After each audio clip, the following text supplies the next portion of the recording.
bonjour et bienvenue sur Radio Classique. Alors, les auditeurs sont peut-être pas encore très familiers avec votre nom, donc expliquez-nous qui vous êtes, et bien sûr dans le cadre de cette campagne pour la Maison Blanche. Alors donc je suis président du comité français de soutien à Barack Obama.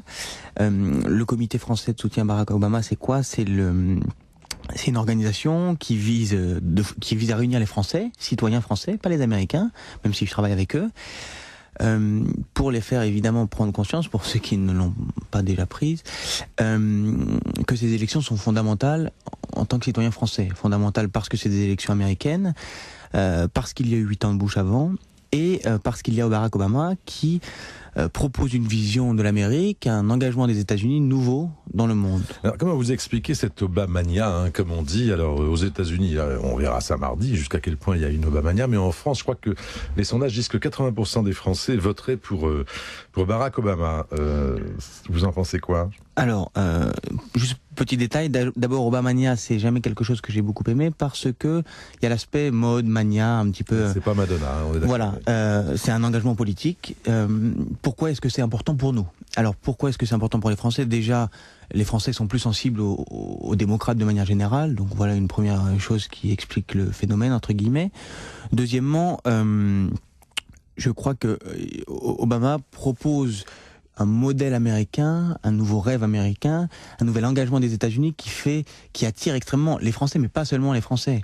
Il y a à la fois une attirance-répulsion du monde, des Français par rapport aux États-Unis. Obama ressuscite cette attirance. Je crois que c'est une des premières choses, mais il y a aussi évidemment l'aspect symbolique, l'aspect charismatique de la personne qui explique aussi cet intérêt. Alors, on voit bien qu'il y a une espèce d'incertitude autour de ce qui va se passer mardi, puisque les sondages, Yolène le disait à l'instant, quoique les sondages nationaux aux États-Unis, ça ne veut pas dire grand-chose, il faut se méfier, mais on regarde ça plutôt étape par étape. Mais en tout cas, il y a un vent de changement, enfin aux États-Unis, on le sent bien, donc. Mais il y a le fait que Barack Obama, il n'est pas blanc de peau, quoi. Donc, est-ce qu'à votre avis, ça va jouer beaucoup aux États-Unis? Je ne sais pas. On verra le jour de l'élection. Déjà, le regard français n'est pas le même que le regard américain là-dessus. Les cultures sont différentes, l'histoire est différente par rapport aux Noirs, par rapport aux communautés. Donc ici, on le voit on pose cette question-là même de cette manière-là. Je ne crois pas qu'elle soit posée de la même manière aux États-Unis. Deuxièmement, on parle beaucoup de l'effet Bradley, qui est ce maire aux États-Unis, enfin beaucoup, maire de Los Angeles, oui, voilà, maire qui avait pas été élu alors qu'il était affirmé, on pensait qu'il allait être élu dans les sondages. Et après les analyses, ça a été parce que il était noir en fait. Il y a aussi, on parle aussi même d'un contre-effet, d'un effet Obama, qui est justement que le fait qu'il soit noir puisse intéresser des gens. Je crois que la société est complexe, multiple. Je crois pas qu'on puisse résumer les choses si simplement. Il y a aussi les sondages. Parce que les sondages sont positifs ou négatifs, ça peut faire pencher les gens d'un côté ou de l'autre. Je crois vraiment qu'il faut attendre et que pour l'instant, ça serait trop tôt, surtout pour moi, de conclure en fonction de sa couleur de peau. On attendra, il y a encore 4 jours à attendre. Ça rend les gens un petit peu nerveux parce que c'est vraiment une élection qui passionne tout le monde dans le monde entier d'ailleurs. C'est ça qui est tout à fait fabuleux. Il y a longtemps que c'était pas arrivé, en tout cas à ce point-là.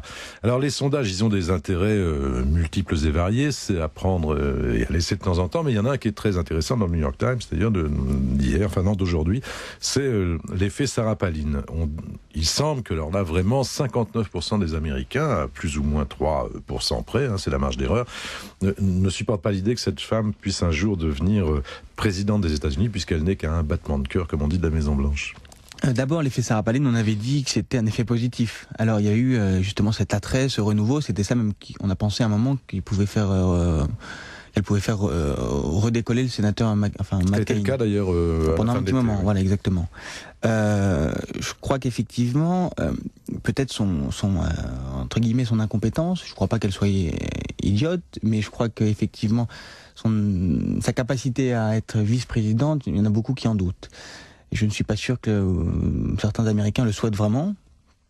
On voit bien qu'il y a beaucoup de républicains qui notamment se sont ralliés des républicains importants. Je crois que c'est aussi le cas par exemple de Colin Powell. Je ne pense pas qu'il souhaite voir Sarah Palin vice-présidente. Et il y a peut-être aussi toute une partie de l'électorat américain qui ne se retrouve pas dans la personnalité, dans ce qu'incarne Sarah Palin. Il faut comprendre un peu les choses comme elles se passent, c'est-à-dire qu'on parle beaucoup de Barack Obama avec nos sensibilités à nous, et c'est vrai que c'est un autre regard, un homme plus cosmopolite, moins unilatéral que ce qu'on a vécu pendant 8 ans avec George Bush, mais il y a un homme qui s'appelle John McCain. Qu'est-ce que vous en pensez de John McCain? Parce que c'est un homme respectable sur le plan politique aussi. Oui, complètement. Qu'est-ce que j'en pense? Je pense que il est a priori moins conservateur que George Bush sur certains points. Il est loin d'être mauvais en politique. Il s'était déjà présenté pour être président. Il y a 8 ans, oui. Voilà. Cela dit, il n'y aurait pas une vraie rupture, mais comme ça aurait été le cas avec d'autres candidats démocrates aussi, une vraie rupture avec une politique américaine, une image des États-Unis. Je crois qu'il y a besoin de renouveau, mais au niveau planétaire. Ce qu'incarne Obama, ce que propose Obama, ce qu'il fera, on verra. Mais c'est la question suivante, c'est est-ce qu'il est à la hauteur de l'immense attente qu'il y a autour de lui? Alors, je ne sais pas si bon, qu'il soit là, dans le monde aussi, qu'il soit apte à être président des États-Unis et à faire beaucoup de choses, évidemment. Après, est-ce que il les fera? Est-ce que ça sera possible? C'est pas sûr, pour plusieurs raisons. D'abord, il y a l'administration américaine qui est lourde, comme dans d'autres pays, mais beaucoup aux États-Unis. Il y a aussi tout un peuple. Puis il y a une crise. Il y a une crise, il y a une situation aussi internationale négative, les relations avec la Russie, avec la Chine, au Proche-Orient, avec l'Iran, etc. Et en plus, effectivement, il y a une attente très forte de la part des non-américains, qui est peut-être un peu trop forte. Il faut regarder ça avec prudence.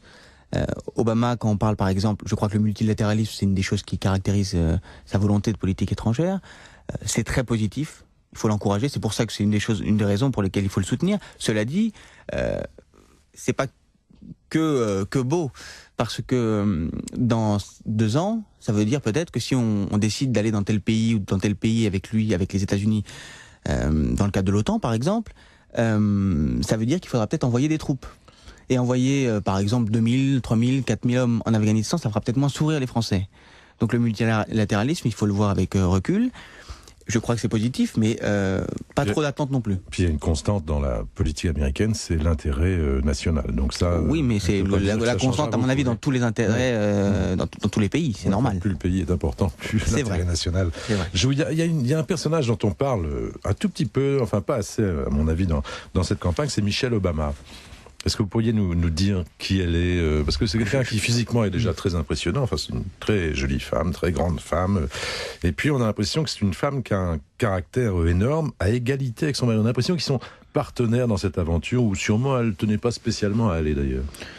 Je la connais pas entre guillemets plus que ça. Cela dit, je crois qu'elle est structurante dans la personnalité de Barack Obama. Comme beaucoup de femmes de président, s'il est président ou de candidat. Elle lui donne une force, elle fait partie de lui, elle fait partie de sa structure personnelle, mais sa structure aussi politique.